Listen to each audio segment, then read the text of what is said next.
প্রচুর দৃষ্টান্ত আছে। সূরা রুমের মধ্যে যান, সেখানে আল্লাহ বলেছেন, আমি নারীদেরকে সৃষ্টি করেছি পুরুষ থেকে এবং তাদেরকে বানিয়েছি প্রশান্তির উৎস। জাআলা বাইনাকুম মাওয়াজ্জাতা ওয়া রাহমা, নারী পুরুষের মাঝখানে আমি রহমত, প্রেম, ভালোবাসা দিয়েছি। লিতাসকুনু ইলাইহা, যাতে করে তাদের কাছে গিয়ে তোমরা শান্তি পেতে পারো।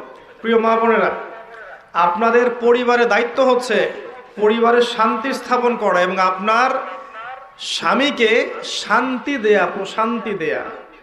যখন আপনি পশ্চিমা আদর্শে আছেন, ভারতীয় আদর্শে আছেন, দুনিয়াদারি নিয়ে ব্যস্ত আছেন, তখন আপনার কাছে কি আদৌ একজন স্বামী শান্তি পাবে, প্রশান্তি পাবে? এই কারণে পরিবার থেকে আজকে দিন দিন শান্তি উঠে যাচ্ছে।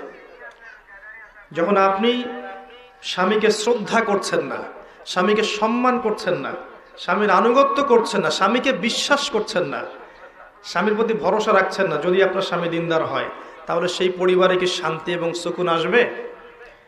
হ্যাঁ, যদি আপনার স্বামী বদকার হয়, জুয়াখোর হয়, মাদকসেবী হয়, বেনামাজি হয়, সেক্ষেত্রে আপনি যদি পরহেজগার হন, সেক্ষেত্রে সমীকরণটা ভিন্ন হবে। কিন্তু যদি আপনার স্বামী দিনদার হয়, মুত্তাকি, পরহেজগার হয়, এবং তাকে যদি আপনি ভুল বুঝতে থাকেন, বিশ্বাস না করেন, শ্রদ্ধা না রাখেন, আনুগত্য না করেন, সেই পরিবারে কি কখনো শান্তি আসবে? আর ওই স্বামী কি কখনো আপনার কাছে গিয়ে সাকিনা পাবে? পাবে না, প্রশান্তি পাবে না। যখন পাবে না, তখন কিন্তু সে অন্যদিকে নজর দিবে। তখন সে চিন্তা করবে যে আমার হয়তো আরো কিছু প্রয়োজন, হয়তো আমি যা চাচ্ছি সেটা পাচ্ছি না। তখন সমাজে একটা বিশৃঙ্খলা সৃষ্টি হবে। এর জন্য দায়ীটা কে হলো তাহলে?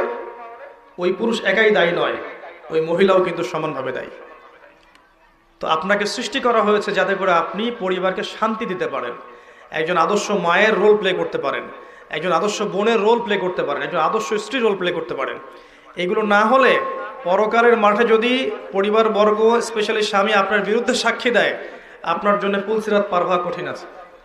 একইভাবে একজন স্ত্রী যদি স্বামীর পক্ষে সাক্ষী না দেয় যে স্বামীর চরিত্র ভালো ছিল, তাহলে ওই স্বামীরও পুলসিরাত পার হওয়া কঠিন আছে। তো এই বিষয়গুলো আমাদেরকে বুঝতে হবে। এগুলোর অভাবে আজকে পরিবারগুলো ভেঙে যাচ্ছে, ডিভোর্স বাড়ছে, ভুল বোঝাবুঝি বাড়ছে, ঝগড়াঝাটি বাড়ছে, ব্যভিচার বাড়ছে, পরকীয়া বাড়ছে, জেনা বাড়ছে, ধর্ষণ বাড়ছে, এগুলো বাড়ছে। সামাজিক কাঠামো ভেঙে যাচ্ছে।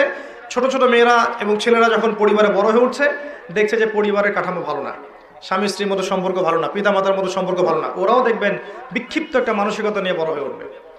সমস্যাগুলো কিন্তু এই জায়গাগুলোতে। পরিবারে ইসলাম আনতে পারছি না আমরা। আপনার জন্য আরো অনেক দৃষ্টান্ত আছে কোরআনের মধ্যে এবং হাদিসের মধ্যে।